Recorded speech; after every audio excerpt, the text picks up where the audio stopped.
And we're on. Aloha, everyone, and welcome to the Ukulele on the Ground podcast. My name is Aldrine Guerrero. Joining me are Mr. Aaron the Voice Nakamura. Say what's up, Aaron. What's up? And Mr. Kahai the Legend Fergan. Say what's up, Kahai. What's up? Yeah, nice. So what were you saying, Kahai, about the Ukulele Site, guys? Don't you guys just think that Kalea and Corey are just too handsome? The cutest. It's like, come on, guys. Psych. Can't you have some flaws? Oh, jeez.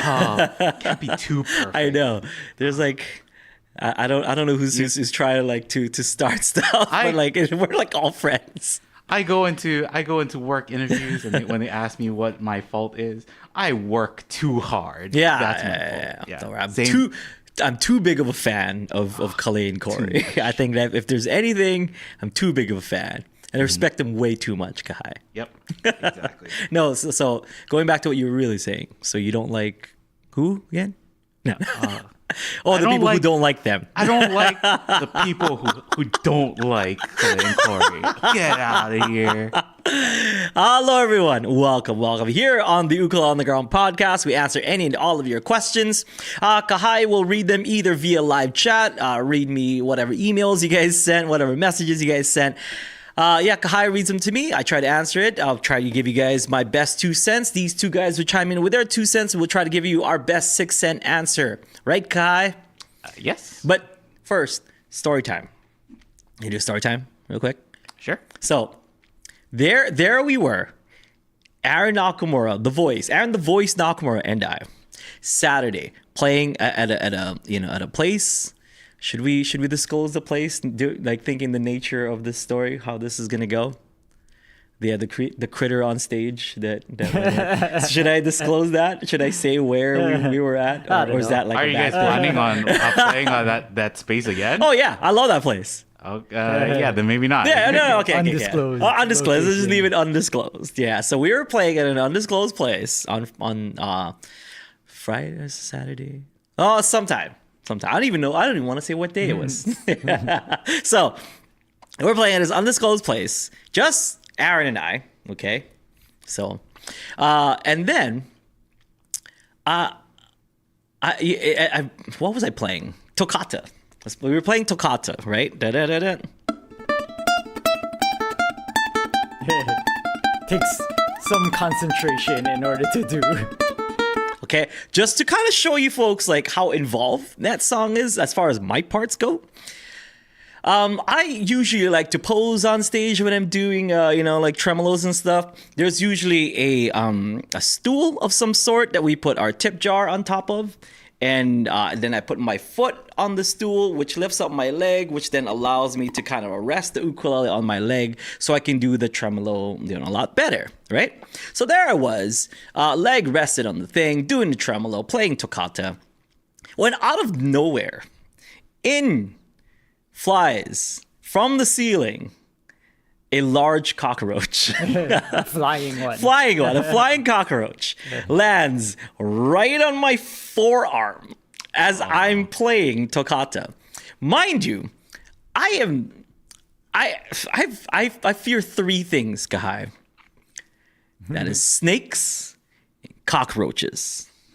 All right? So I'm only afraid of 3 things: snakes and cockroaches. And then one just happens to land right on my forearm. And I'm like, oh, that's because I'm doing this. I can see it crawling. It not only landed, but it crawled up. And I'm in the middle of the song. As a professional, what do I do? Do I stop to go, ah? Ah? Do I make that noise? As a pro Kahai, I'm very, very proud to say that I did not flinch at all. Like, Aaron didn't even know that it landed on me until after the show. Because Aaron's like, oh yeah, I saw the thing crawl away, right? Yeah, I saw it crawl away, but I wasn't. Yeah. He was looking at his own guitar. Yeah. He's looking at his own chords and stuff. Lands right on my forearm. I'm like, finish the phrase. When we get to the strumming part, then I can just go. And then and which I did. We got to the strumming at the end of the phrase. So for like a whole entire phrase, that thing is crawling up my arm. And then and then get to the strumming part, quick, like boom. And like it goes on the goes on the floor. I go right back into finishing the song. Not that I'm not afraid of those things, because I am definitely afraid of those things.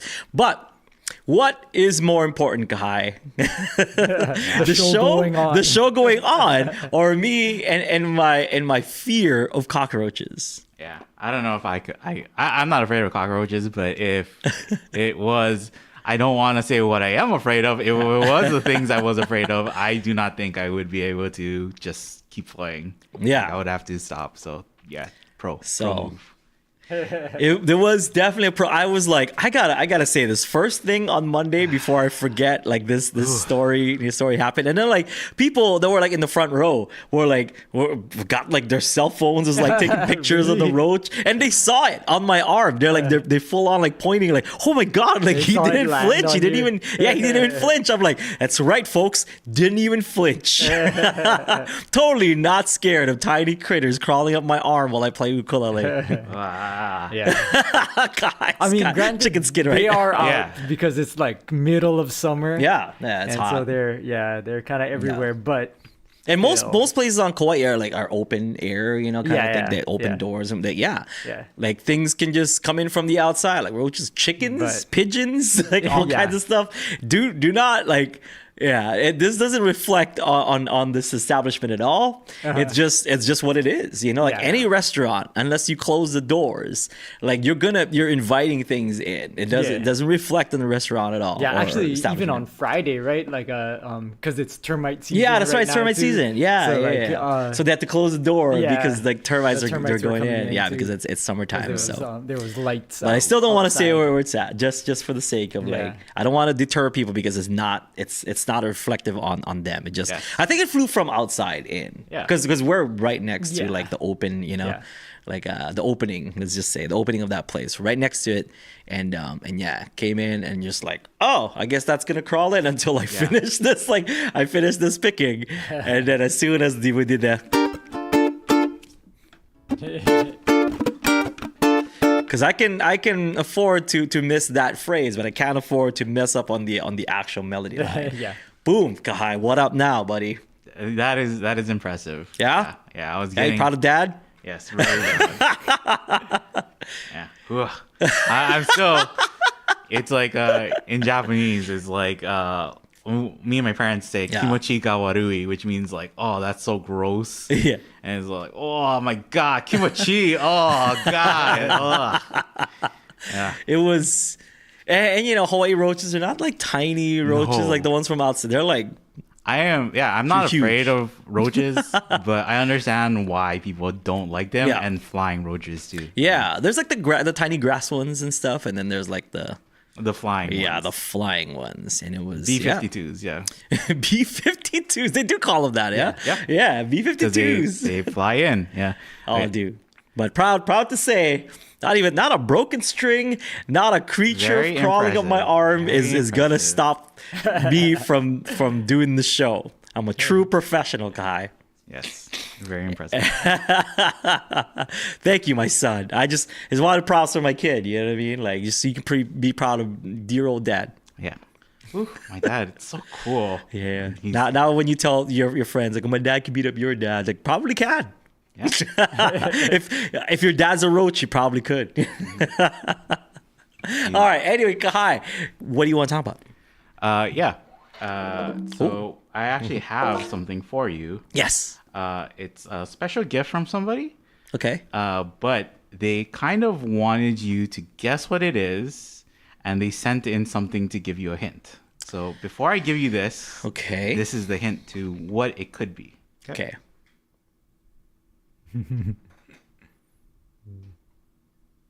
Shit.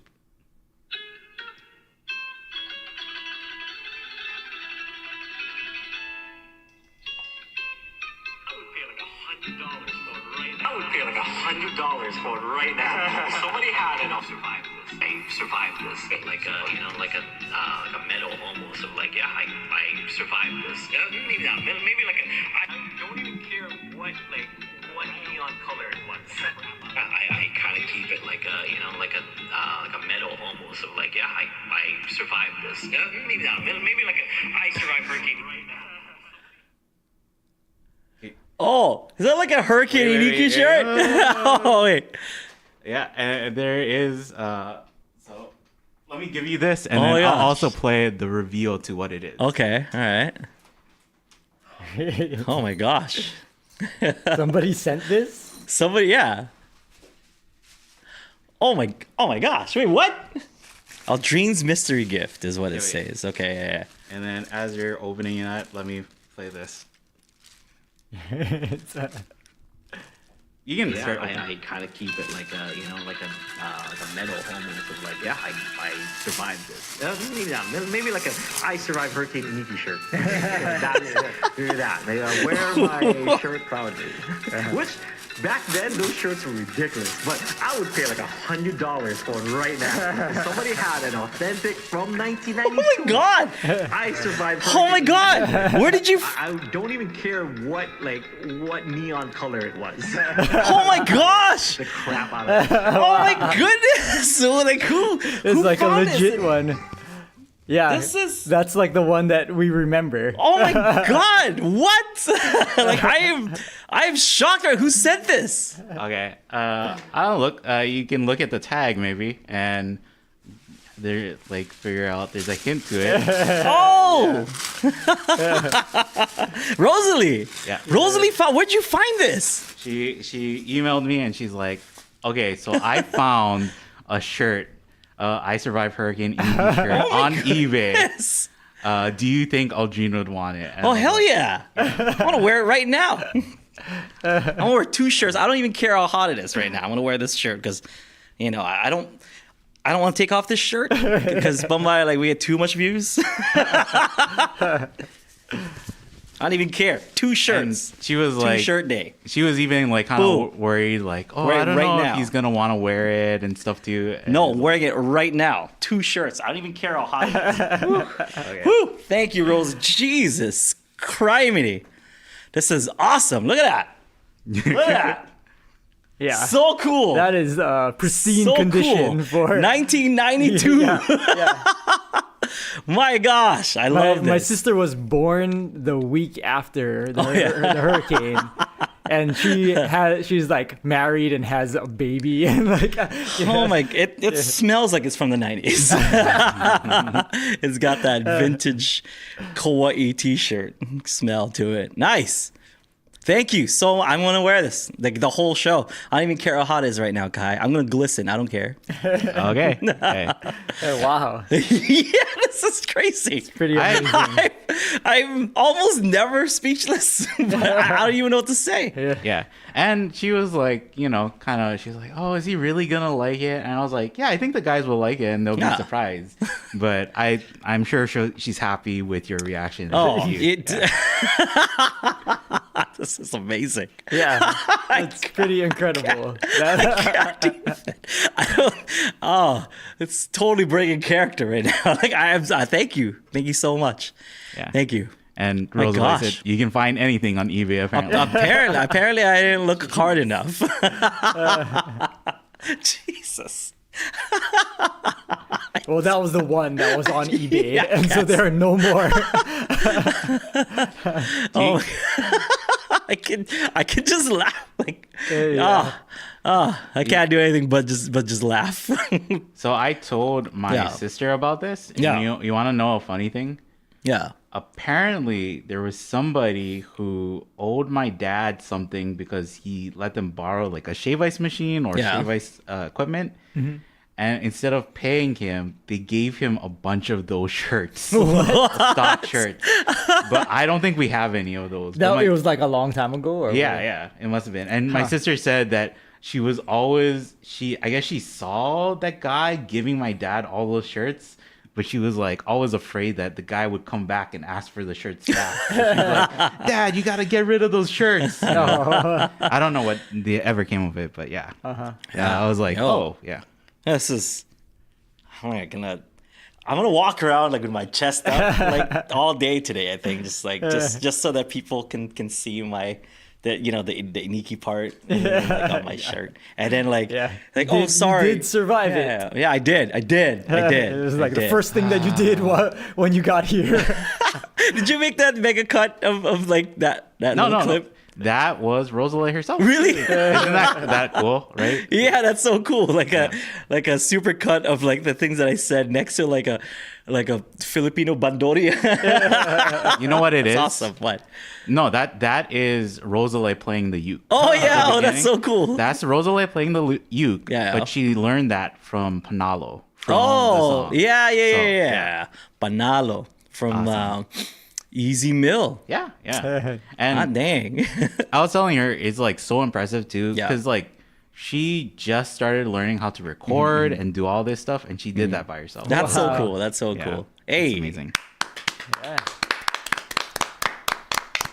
That's not easy to leave me speechless because, like I just mentioned, roaches don't even don't even surprise me. You know, they don't even affect me. But as soon as I heard the supercut, I'm like, no way, no way. Yeah, and even like that, we were going back and forth, Yeah. and there is that like, oh, I survived hurricane, and she's like, oh, I forgot to cut out, like you can kind of hear it. I was like, if he hears that at the very end, he can kind of, that's his last hint for what it is. So he can get it. Yeah. Oh yeah, like I said, I'm gonna wear it like a medal. I'm wearing it right now. As soon as I got, and I never do this. I put it on right away. Okay. All right. Now we want to talk about Kai. Thank you, Rosalie. So while we wait for questions to come into the chat, type in questions, guys.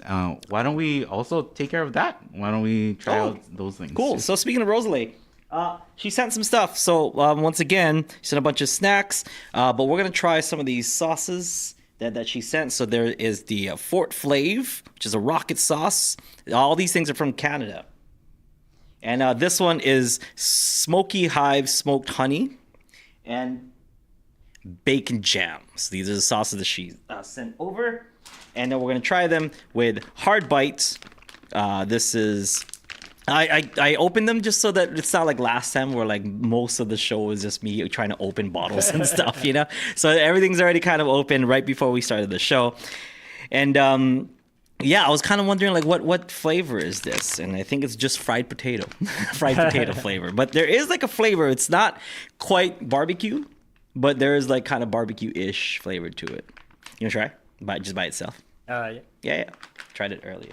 Really good. So, as per usual, I'm gonna try the kind of hot-ish one first, and then the smoked honey. So here. Boom, boom, boom. Yeah, it's gonna be a lot more a lot more fluid now that everything's open already.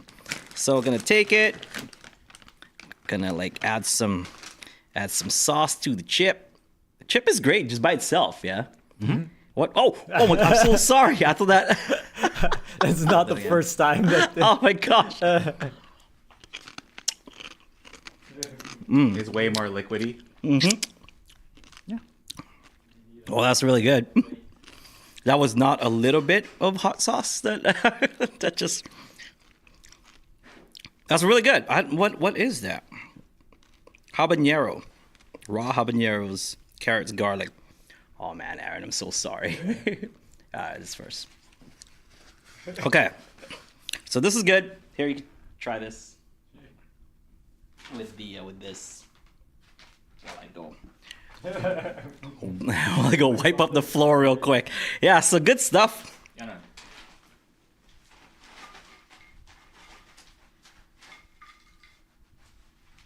There's no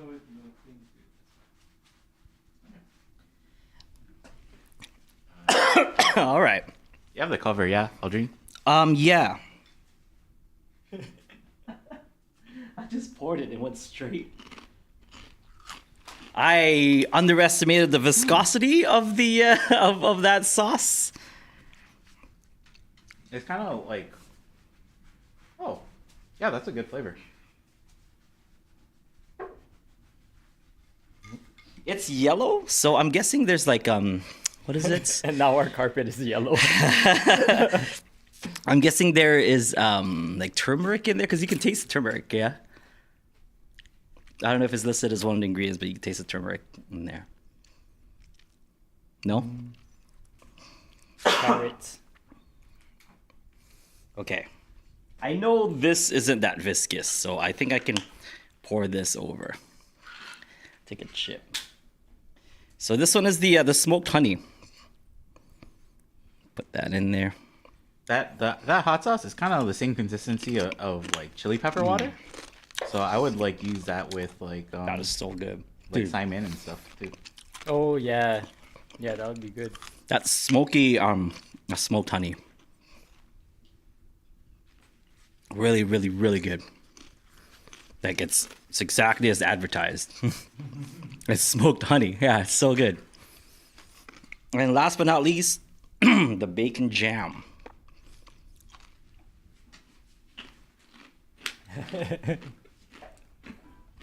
What did Heather use to clear up that thing Didn't she earlier? Like, she brought like special stuff from your guys' house to clean it up too. Okay, are we gonna have to call her up again so she can clean up this mess? Here's the bacon jam. Last time it was the stuff that Rob sent. Yeah. Yeah. Yeah, and Rosalie pointed out that she didn't like. She just went into the store and she kind of like asked what they suggest. So she didn't. She wasn't even sure if it was gonna be good. But yeah, these are all great choices.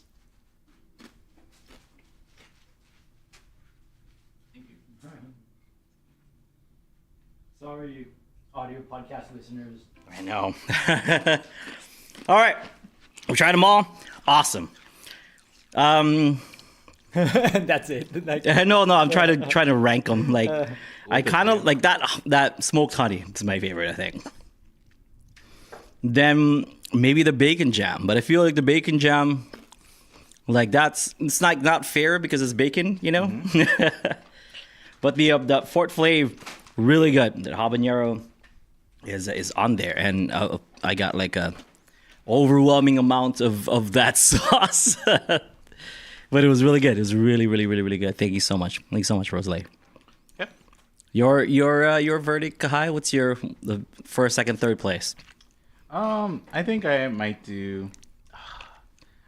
Like, I don't know. I feel like I would actually use the hot sauce the most. I think, and the hot honey like is really good. And like you mentioned that maybe we should get pizza. Like that's what I imagine. That's right. putting It's it on. smoked honey. Yeah, pizza. Smoked honey, yeah. Or it's like toast or something, you know? And get Oh, toast yeah, that and you sounds put it good. on toast. Some kind of bread or something. Yeah. So I don't know. I feel like just for the fact that I would use it the most, I want to put the hot sauce first, and then maybe the smoked honey and the bacon jam second. Yeah. Both tied. But yeah, they're all great.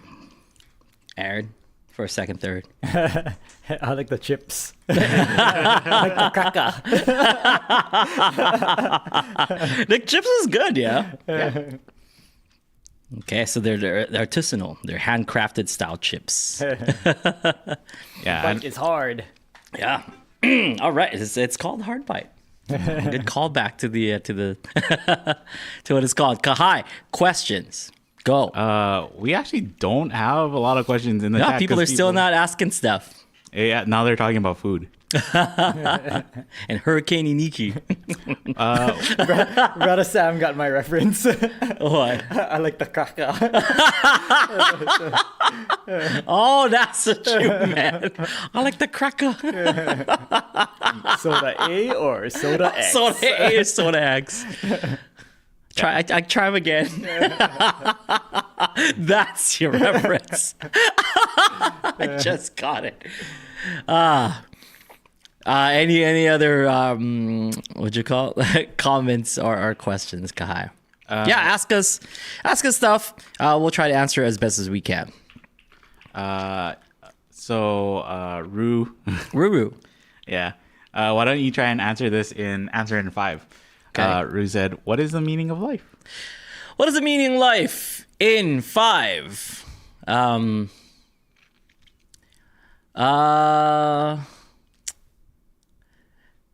Okay, got it. Eat healthy. but die anyway. That's the meaning of life. Yeah. Yeah. It is. It's just like, oh, we should take care of ourselves. But then, like, ultimately, we all go, right? It's a circle of life. That is really the meaning. Yep. No. And the deeper meaning is like, so why not enjoy some? Yeah, just eat. Yeah. Just eat the hot sauce. Just eat the smoked honey and the bacon jam because we're all gonna die anyway. Sometimes you just gotta eat the good stuff. Yep. Yeah, eat the good stuff. You know what I mean? Because you don't want to go throughout life and you're like, oh, I wish I did this, I wish I did that. It's like kind of like a deeper, the deeper meaning. It's like there's all these things you've always wanted to do in life. Just go and do them, like while you're still alive. I know a lot of some experiences that people might want to do might be like, out of their reach. It might be financially, or like situations might not happen and stuff, but do everything that you can to achieve whatever dream that you may have. And it's not even just attaining stuff or getting stuff or doing things. If it's like making a difference somewhere, if it's, if it's helping someone, something, some people out, it might be that. Whatever your goal or your dream is in life, just go for it. And, while you can. We're all going to die someday. You might as well make a difference. Man, that was a pretty good answer for 5 words. Yeah. Pretty good job. Yeah. Eat healthy but die anyway. Yeah. Is the meaning of life, Narrow it down. So go and enjoy it. Really, that's what it means. Just go enjoy. Okay. Yeah. And then Peter does have a okay, legit question. Okay. Well, he said just a suggestion. Yeah. Oh, let's see. Please share a couple of your favorite intros and outros. And I asked intros and outros to songs, and he said, yeah. Okay. That's a good one. Let's do a top 3 ukulele, or top 3 or 5 ukulele ones and top 3 or 5 like non-ukulele ones. All right. So one of my favorites ukulele intro.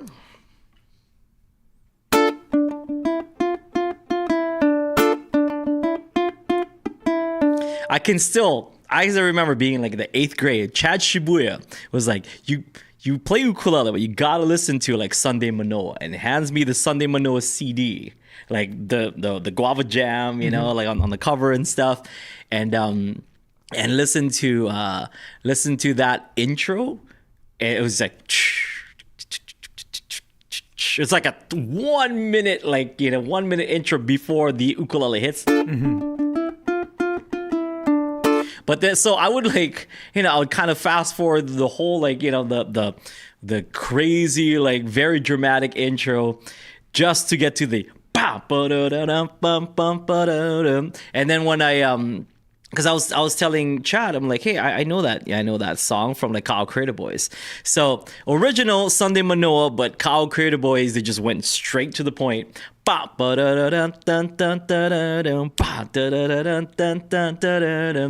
To this day, still one of my favorite intros, ukulele-wise, of all time. Okay? So that's Kavika. Kavika. One of my favorite intros of all time. The second one, Jake's Prelude. Still played to this day. Yeah. So it's on the Pure Heart. Yeah, on the Pure Heart album. Pure Heart 1. That was the album with Europa in it.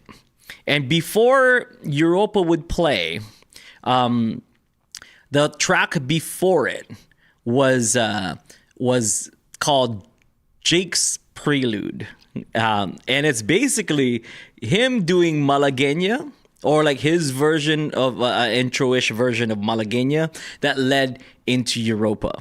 And when I first heard it, blew my mind whole, because that's Pure Heart 1. I've just been used to hearing stuff from like Kyle Creator Boys and Capena and all these like legendary artists, but that was my first exposure of like, God, okay, this is like next level ukulele. You know what I mean? Like I've not been exposed to anything of that high caliber. I mean, we had what's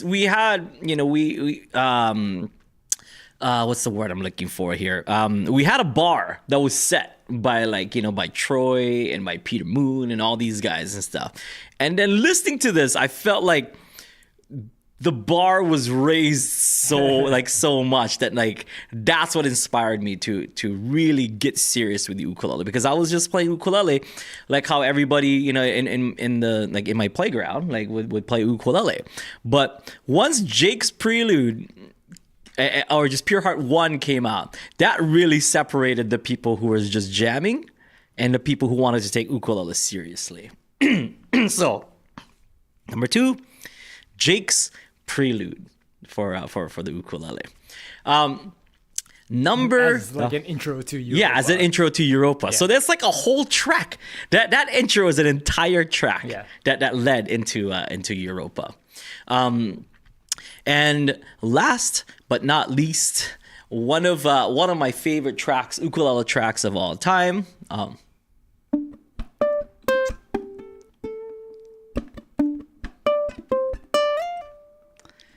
So there's a song called "The Heartbeat" from Walking Down Rain Hill.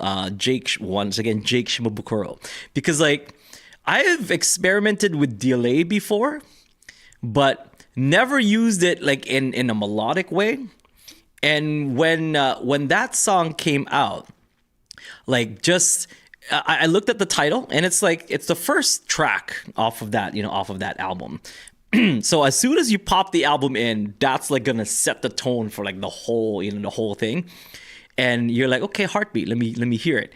And that was the first time that I heard a riff that matched the title so much, and like and really was the perfect way to kick off like an amazing ukulele album, Heartbeat. And then, like I said, I experimented with delays and other effects of that sort before, and echoes and stuff, but never have I like kind of used it in, you know, intentionally as part of the melody line. And that was the first time that I heard that being done. So when he plays that, that's the melody. Very simple, but with the delays that he added to that track, it made it come alive. And then then he kept going like. So he keeps going in that same direction, but then he goes.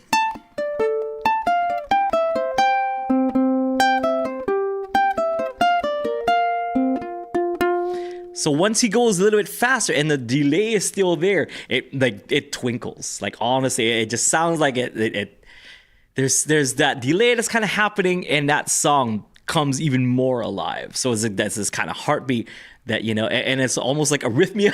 Like at that point, we're like, whoa, what is that? It feels like it fluttered, you know? So when it goes.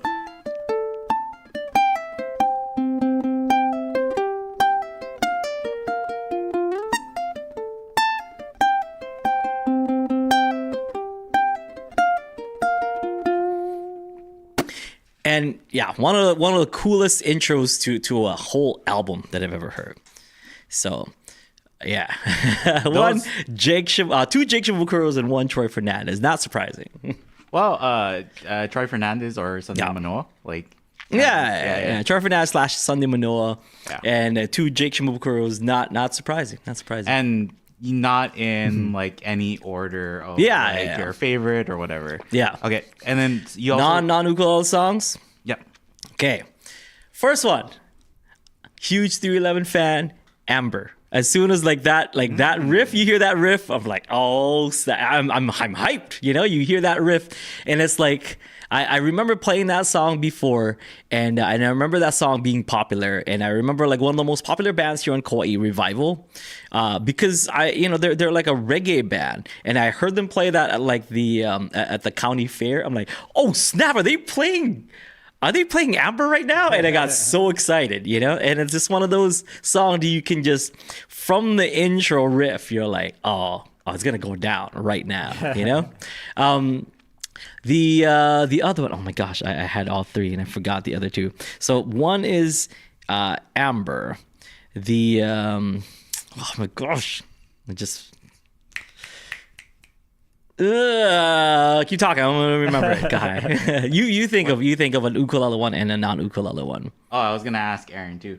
I don't know. I was thinking I don't know if it's like that special or something, but I feel like every time I hear it, it's like, oh yeah, here we go.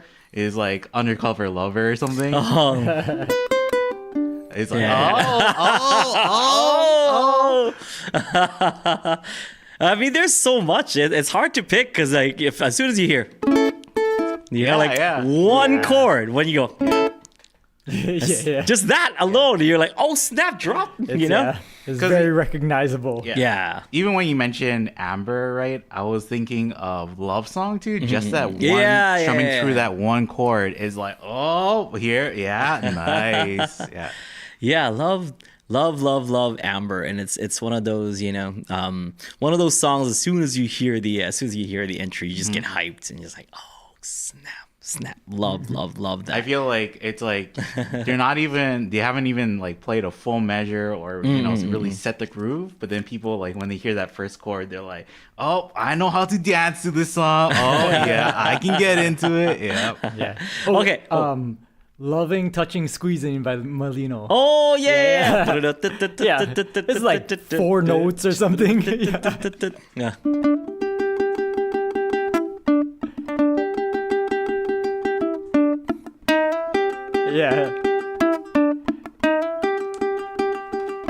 Yeah. So good. And it's like the same line of the oh no, it's the Oh yeah. Midnight Hour. Midnight Hour is another one. Yeah, it's another one. Okay. So another non-ukulele ukulele intro has got to be can't believe I forgot about this song.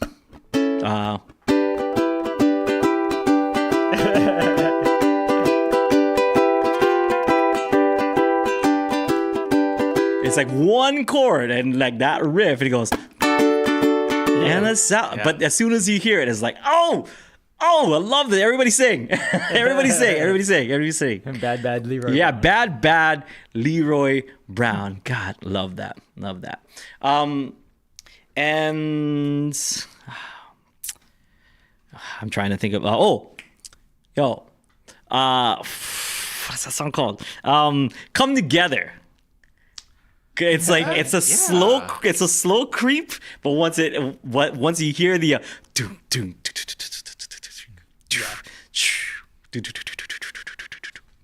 and then like that bass line hits of doom doom doom doom doom doom doom doom.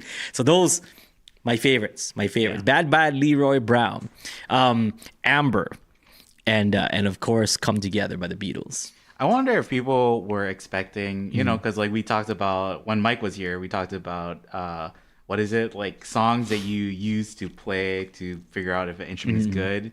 Something. Well, and then Aaron was like, oh, so do you get tired of Stairway to Heaven, right? I think you asked him like that. He's like, nah, I don't really care. Like if somebody's doing that. Yeah. But it's like, do people expect us to pick like more technically hard songs? But I feel like, yeah, those songs are so good because they get you in the mood immediately, right? Mm-hmm. And I think that's the best part. Because for me, a good intro is like, you're not hitting them like right off the bat because that's like too abrupt. Like the intro needs to be, for me, separate from like when the song starts, but not too long. But I guess in the case of Jake's Prelude, it's like, if it's gonna run long, it better be awesome. Like, okay, fine, I guess you can have that one because it's awesome, And then it's like for Prelude and those songs, it's like the ukulele is like the only thing playing. Yeah, so you're not expecting like vocals to jump into, right? So yeah. So whenever you guys hear, that or ukulele is playing, like the Malagueña and whatever, it's based off of Jake's Prelude. Yeah, I don't know if I've heard, like a big long ukulele intro like that's anything like it, like recorded wise. I know Jake does it for like Let's Dance or whatever, but it's in Let's Dance is an D minor for the ukulele, and so is Europa. So since he doesn't play Europa anymore, he starts using that intro for Let's Dance. But that intro originated, as far as Jake goes, Pure Heart 1 all the way back to Pure Heart 1, Jake's Prelude. Boom.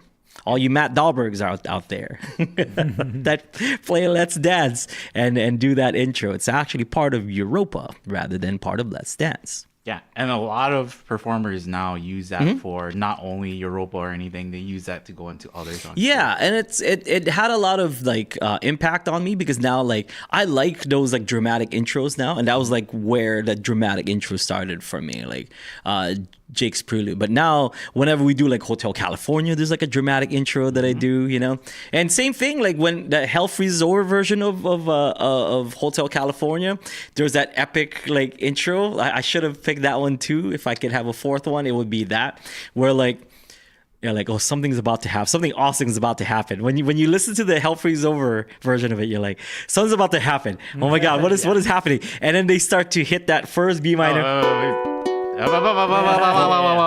yeah. It's like once they start, okay, just the B minor. I just played the B minor.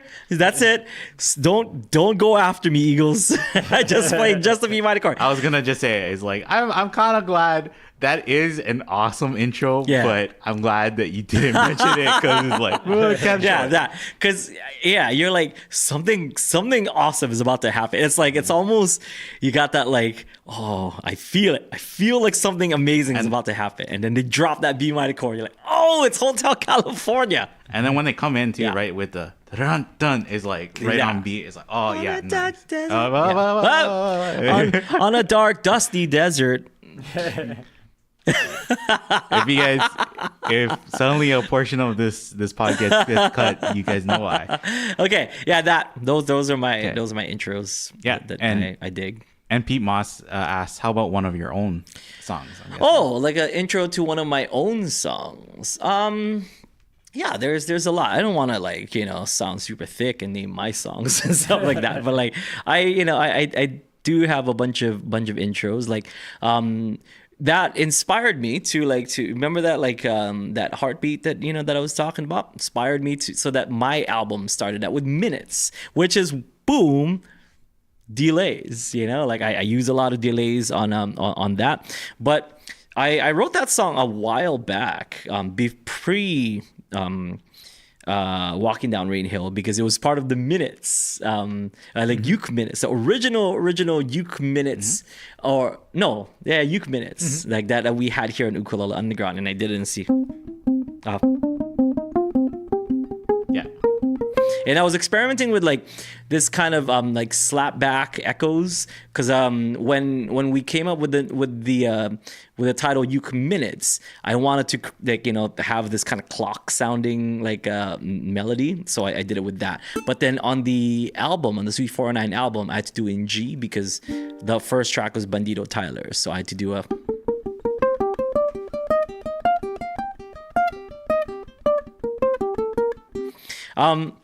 Didn't have the same kind of effect as it was in C. The reason why I liked it in C because it like kind of starts slow and then it gets higher.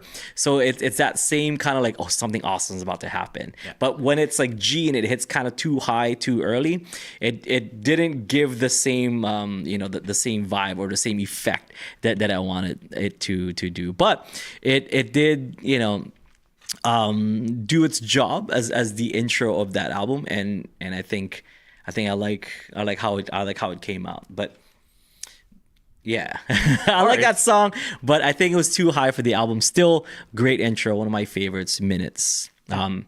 Another one is definitely my intro to what's that song?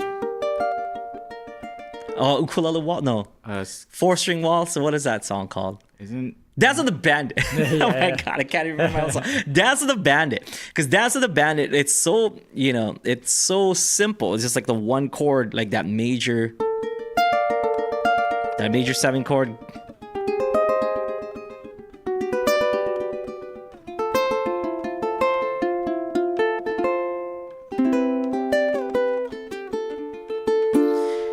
And all of that, is, like I mentioned before, that is a concept album, and it had all these, all these pictures that I had in my head while I was writing it.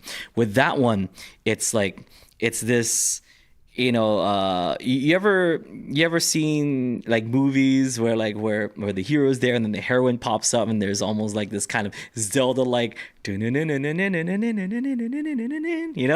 that happens like when the heroine like kind or the or the leading lady or whatever, the love interest like shows up. There's this almost like kind of whimsical. That's kind of what I wanted to do, because Dance of the Bandit, Bandito Tyler finally goes back home to El Baeza. Does the gives the money to the poor people, then goes to see Señorita Roja, and then that's like that intro like right before the dance is that, or she's like entering the room and then they both dance. They do the waltz. Yeah. So. Yeah, another one of my favorite intros that I've done. Yeah. So if anybody wants to check those out, that intro minutes is on Suite 409. Suite 409. But then you can also watch Uke Minutes, and then it's I guess so. You can just watch Uke Minutes. Yeah. And then it's that part right where it's like, and then it's like the MacGyver explosion. Yeah. Minutes happens, and then another one that's kind of. It's kind of the same, or within that same vein, is like Schizophrenic Snowflakes that I did, like that had those kind of like slapback delays. I really like that. See, Heartbeat really like inspired me so much. And like that was another one that I started using like slapback delay because of it. So that's, and then using like my using my cell phone to do the slide tricks and stuff. Pretty cool. Yeah. So my favorite intros. What is Schizophrenic Snowflakes? What album is that on? If you want to check that out. It's on Suite 409. Okay. But that one in particular, as far as the like that intro, is actually in my very rare Christmas album. And people are like, what? Aldrine? Yeah, Aldrine did a Christmas album at one point. It was digital download only, never printed, and never re-released. I only released it that first or second or 1 or 2 years, and after we pulled it out. So it was in a Christmas album, Schizophrenic Scopes. I figured snowflakes, snow. It was like that kind of time of the year, Yep. Next. Yep. Mary S. said, "Hi Aldrine, what are your thoughts between the baritone and tenor uke in terms of playability, sound, etc.? I heard you can now tune the baritone uke like the standard uke tuning." Yes, but the strings are going to be too tight because of the tension. So if you're using like a baritone ukulele and you're putting tenor strings in it so you can tune a GCEA, that is going to be some pretty high tension. It's not going to feel that great as far as playing it. Doesn't mean you cannot. They do have string sets that are specifically like made. baritone string I sets. see. Like, so I don't know, just play a tenor. Like, it's one of those, just if you want to play tenor, just play tenor. If you want to play baritone, just play baritone. I know that sounds super, like dismissive of me, but really that's it. That's what the baritone was made for. So you play baritone on it. I think tenor because the you play baritone tenor sounds things. really good with baritone. With baritone things, yeah. I think the misconception too when people think of this is that so I'll get a baritone uke and I can swap the strings back and forth and constantly change it. No. And it's like you're not gonna want to do that. Because same thing, tensions are gonna be like low and high, and then it's gonna it's just just the amount of time that it takes to swap strings. And I don't know if people think too that it's like, I can swap strings and I can keep them and reuse them. You don't want to do that. You have to buy like the set. You should buy the set every time you swap it. So it's just like, really, even though it's possible and you can do it, and if you have like a baritone and it's like, I guess I want to try tenor tuning, then it's like, maybe you can, but still, even that, you probably want to keep it on your... Just get a baritone, Like that's... get either or, right? Yeah. So that's my opinion on that. And I think some people would a lot of people I think would disagree. A lot of people would be like, you're just hating. I guess I'm just hating, but...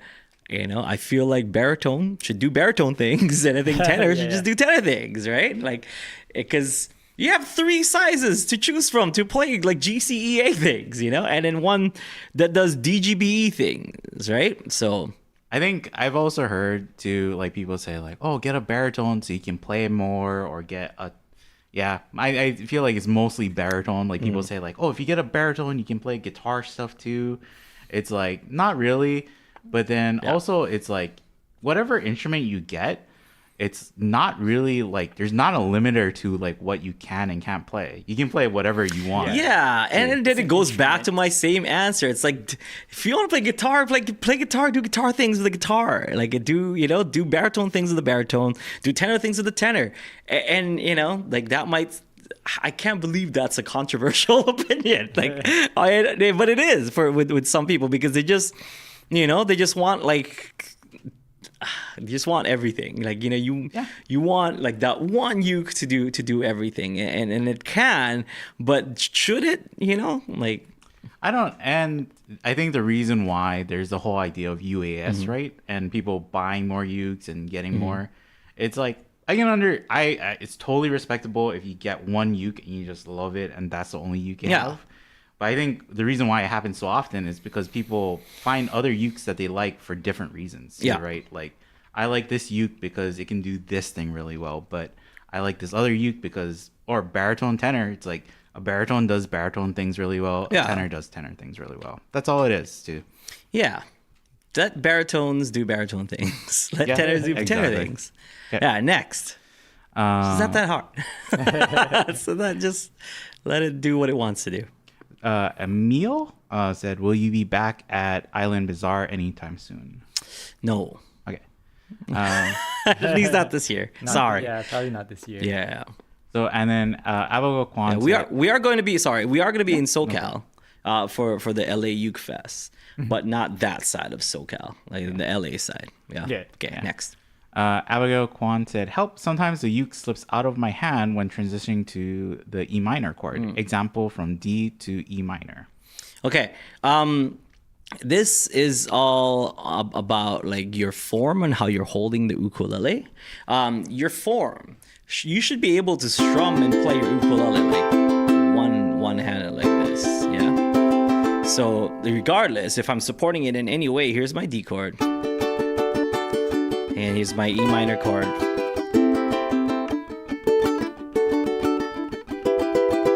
Like, not supported. So it makes it even, makes more sense to go from D to E minor. Because that's that depending on my hand. A lot of the times people get that. So I'll give you a few reasons what it might be. A lot of times when people play, especially the E minor, they tend to put their thumb in the back. I've always been an advocate of only put your thumb in the back if you're holding 2 or more strings with one finger. For example, B flat, I'm holding the E and A strings with one finger. I have my thumb in the back. B minor, I have my thumb in the back. Like minor 7, chord shape, I have my thumb in the back. But I'm playing something like E minor, thumb is at the top. And in D, thumb is at the top. Okay, and so I'll show it to you from this angle so that you can kind of see why. So thumb at the top means this. So like I'm just kind of gripping and making a fist. So here's the D chord and here's the E minor chords. Here's the D chord, here's the E minor chord. If the thumb is up there, then the way that you hold this ukulele is going to hold it together. You kind of want to balance it out with the thumb on top. So here's like my arm putting weight down on this side and my thumb balancing it on this side. So therefore, I can kind of go from D, let go, to E minor, let go to D, without losing the grip on the ukulele itself. Okay, if you want more advice on how to hold your ukulele, we have a whole 12-minute video that Aaron did on how to hold your uke, and you should definitely check that out. But for me, it's 3 different points of contact: lower bout, right leg, then the back side over here with the body, move it forward like an inch or 2, lean it inside, therefore making this corner of the ukulele. You don't want it to like face that way, you want it to face up. That's where your forearm goes. Your forearm goes in this corner. See, like that corner. Instead of it being forward, it's up like this. See. So because it's up like that, you can put your forearm there. Therefore, putting a downward pressure that locks it with your leg, and an inward pressure which then locks it with your body. So it looks like that. You're strumming. So regardless if you're playing it without the thumb or with the thumb, you should be able to hold your ukulele there. So here's the D, Here's the E minor. So work on the form of holding. Yeah. I think the thing we also get is like, because people see you, they see you're playing a tenor, they'll go like, oh, but I have a soprano, so it's different, right? You know, let's bust out the soprano now. I just happen to have a soprano next to me. Yeah. So yeah, I mean, everyone's gonna make every excuse in the book, right? Like, his uke's too big, or his uke's this, or my uke's too small. My hands are too small, even. You know, Yeah. What do magicians say or cardists say, Kahai, to all the my hands are too small to do that, Or too big. too big or too small? Well, are you I sound like talking? Mickey Mouse. Hands too big. Are you talking about how there's a magician with no hands? Yeah, there's a magician with no hands. It just has stubs for fingers, and they flourish pretty well, you know? Or they fool magicians. Other magicians Yeah. are like, I don't know how you did that. So here, once again, lower bout, right leg inside, bring it forward a little bit, lean that. Forearm goes there. I can strum it, no problem. One hand, I can finger pick. Can strum. Here's the E minor chord not supported. Here's the D chord not supported. Here it is supported.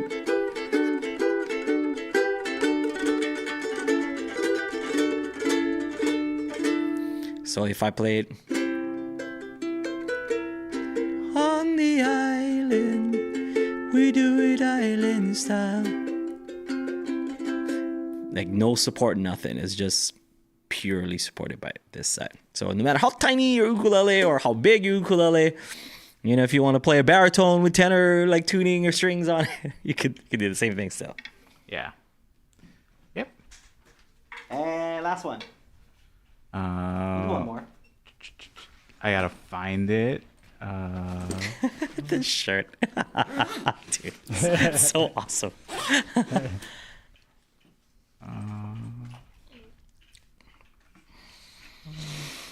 Yeah. Okay. I have a really cheap ukulele, but it sounds really good, and I'm wondering if I should change the strings or just get a new uke.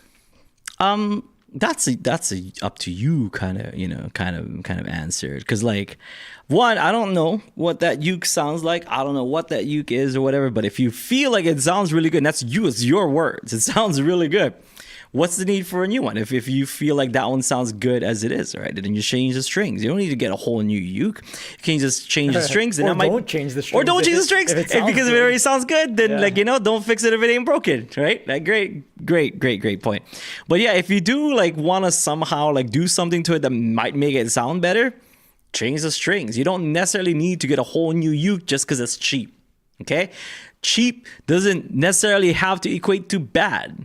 All right, there's some great cheap ukes out there. Okay, if you're like, oh, which ones, Aldrine? You know, there's some Macalas that you can definitely, that I've heard that sounds really good. There's some Islanders that sound really good. There's like some, I don't know, like it's like so Ohanas and flights, like they all have great sound. That's like some are under like $100. You know what I mean? And that's considered on the cheap side. But if you're talking like a $50 ukulele and it sounds good, your words, once again, your words, then don't fix it if it ain't broke. You know, if you found a $50 ukulele that sounds good to you, jackpot. You know? Yeah. Yeah. Don't let anybody else like ruin your party. Don't let them poop in your cereal. Okay. Yeah. Because it's That's too graphic, Kai. That escalated quickly. You know, you're like, oh, love these Fruit Loops, and if somebody comes in, he's like, oh, why'd you ruin it? I was loving these Fruit Loops. Same thing. Don't let people poop in your cereal. Yeah, it's what we were talking about with Mike, right? When Mike was on the podcast, is like, there are people who have extremely like, or my dad, his ukes, he literally got ukes out of like garbage cans or like dumpsters. People gave him like ukes that they found in dumpsters. He restrings it up, and then professional musicians play it, and they're like, "This uke sounds so good. Can I buy it from you?" And my dad's like, "No, not really. Like I have sentimental attachment to it, but it's like Also, it's from a garbage can. Like, I don't know. Do you really want it? And they're like, but it sounds so good. You Can't know? in my right mind sell this to you, knowing where I got it from. Yeah. And then even if other people tell you that your Yeah. uke doesn't sound good, if it sounds good to you and you're having fun, That's all with that it, matters. That's all that matters. yeah. Why worry about it? So Yeah, that's all that matters, man. yeah. Okay. Any last minute ones? That's it. There are some where people ask, like, this person asked if you played Pink Floyd and stuff, but No. yeah. Next. Okay. Yeah. I think that's pretty much it. Yeah. Okay. Nothing I can answer in 5. Give me the last few ones. I'll answer in 5. Well, I don't know. I didn't see. I'm looking for it, but I didn't see it. Yeah. I didn't see Yeah, any Pink more. Floyd is one of those, like, we get that a lot just because, it's like rock, like gods, right? Like one of the quintessential classic rock stuff. I just didn't grow up with Pink Floyd. My dad was a 70s folk guy. Didn't really grow up with rock and roll, honestly. If I'm gonna, that's why. So when people ask for like the Rolling Stones, Yeah, I don't know. another- I don't know we don't have any. any really, Yeah, I don't know like, any good Rolling covers Stones. I don't know yeah. any. Not saying that you can't play Yeah, that on the ukulele. it's just you that definitely can. that's just not my. Was that? It's Yeah, don't play with fire from the Stones. Yeah, same thing. I was a 70s folk guy. Like my dad was a 70s folk guy. That's why when I said stuff, Jim Croce is one of the ones that I cited, and of course Beatles. It's that kind of music. If you're like, oh, Beatles is rock, it's like Beatles is rock, but they're also like 10 other genres. Mm-hmm. Yeah. Yep. Okay. And that's it. I feel like with that last part, I revealed a lot about myself, which like I'm not really like a rock guy, The rock for me was like when I was growing up and discovering rock for myself, but that was like 90s and early 2000s kind of rock, closer to like closer to punk. So you hear a lot of punk music from me, but not like classic 80s or 70s rock. Yeah, maybe Hotel California, but who hasn't heard of Hotel California? Yeah. Or when did you get into Hendrix? When I started playing electric guitar. So the same thing. That was a self-discovery. And my dad wasn't like, wasn't a Hendrix guy. I was a Hendrix guy. Mm-hmm. Yeah, that makes sense. Okay. Anyway, we'll see you folks next time. We'll see you on Friday for Aloha Friday Live Jam. We just put out a new ukulele solos a week ago, so make sure you check that out. That is Millennial Fair from Crown O Trigger. First of the month is coming right up, so look out for a brand new lesson coming up pretty soon, and play along and stuff. Anything else, gentlemen? No, I don't think we have.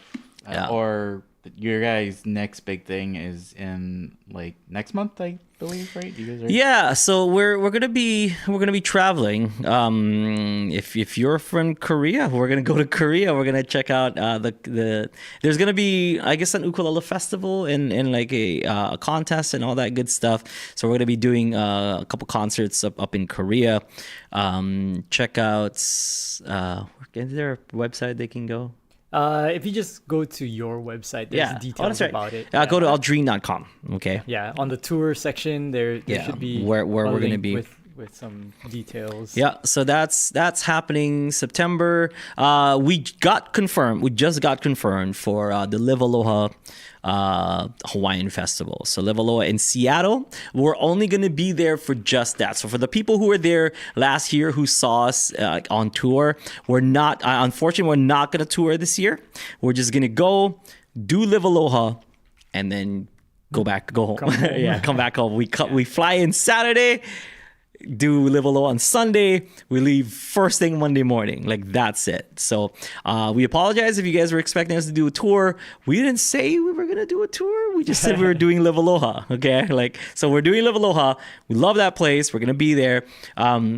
It's gonna be exciting to go do that again.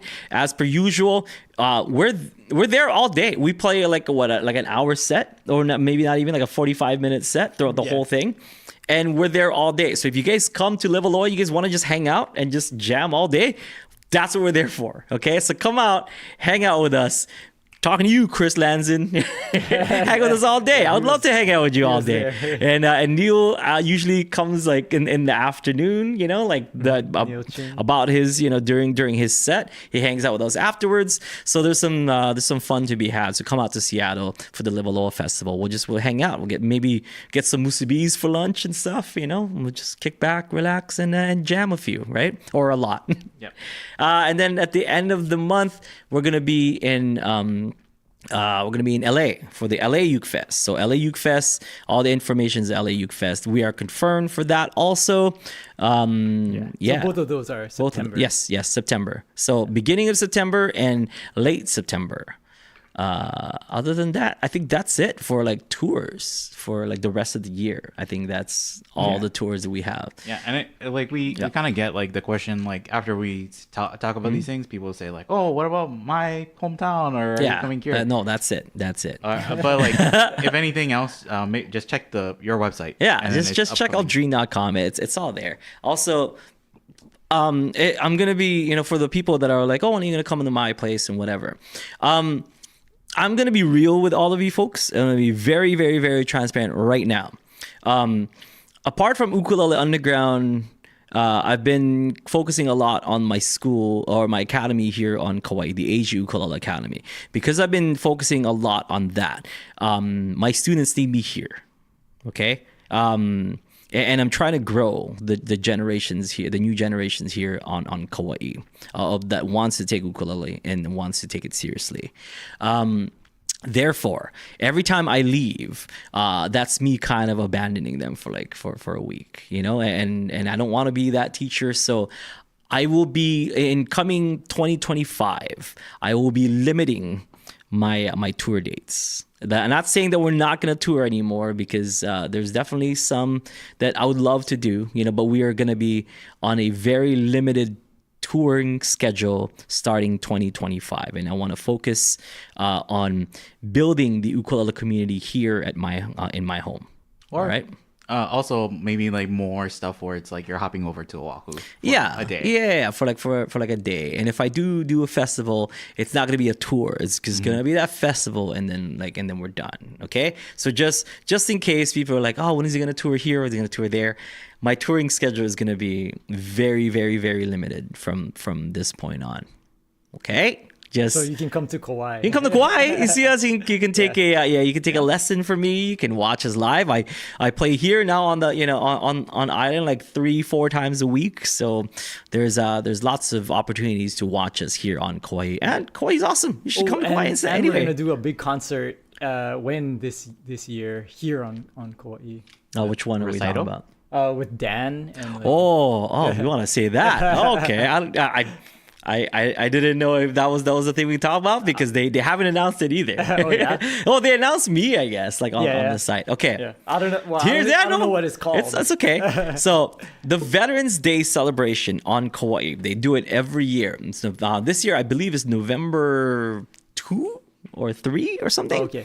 Now, that's gonna be at the field in Vidina Stadium, the Vidina Stadium field. Okay, for the first time, I guess I'm making the announcement now. Right now. I guess I'm making the announcement right now. The beans. For all of you who are true fans of me, okay, I used to be a part of a group called One Time, and that's myself and Daniel Cummings.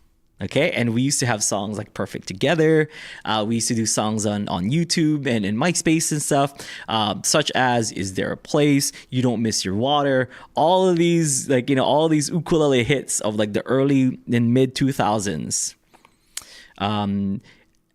Daniel has been out of the music scene for like at least 10 years, you know, that he's been out of the music scene.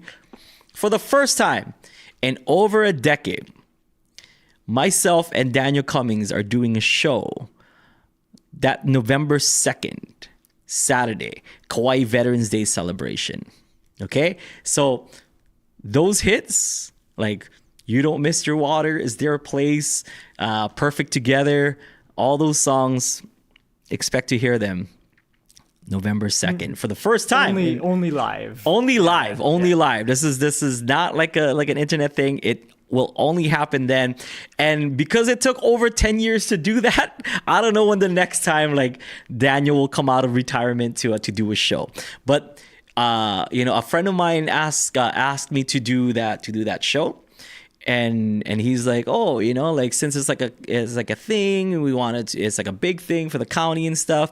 We want you and Aaron to play this, and we have this budget. I was like, yo, with that budget, I can like maybe like put together like a real show because like I'm not gonna be like, oh, awesome. Then me and Aaron can make more. It's like, no, I want just to give the best show that I can possibly give, and I feel like this is the best show that I can possibly give. And if I am all in on rebuilding the ukulele and ukulele music scene here on Kauai, that's step one. I think is to bring back the ukulele songwriter himself, Mr. Daniel Cummings. So myself, Daniel, doing Kauai Veterans Celebration November 2nd. It hasn't happened in over a decade. I want to say 15 years even. Because after I moved in 2008 or 2007 back here, I don't think Dan and I did any shows. Yeah. Like ever. I think our last big show might have been the donut you filmed. Oh yeah. At Word of Life. Word of Life. Yeah. That might have maybe we did a few shows in the Big Island and stuff, like some of those, but yeah, I don't think we did shows past, I want to say 2008 or 9. So so it's huge. It means a lot to me and a lot of the people who followed us like back in the day, because for those of you who are like college students back in like in early to mid 2000s, like who had a MySpace page, you had Perfect Together at least one time in your MySpace profile. Like no cap. Don't cap, because you had it. Oh, I didn't have a MySpace profile, but we were talking to somebody who's my age too. And even we knew, so we would have been like maybe early 2000s. High school. Middle school even. Yeah, middle school. But we knew of Dan too. Yeah.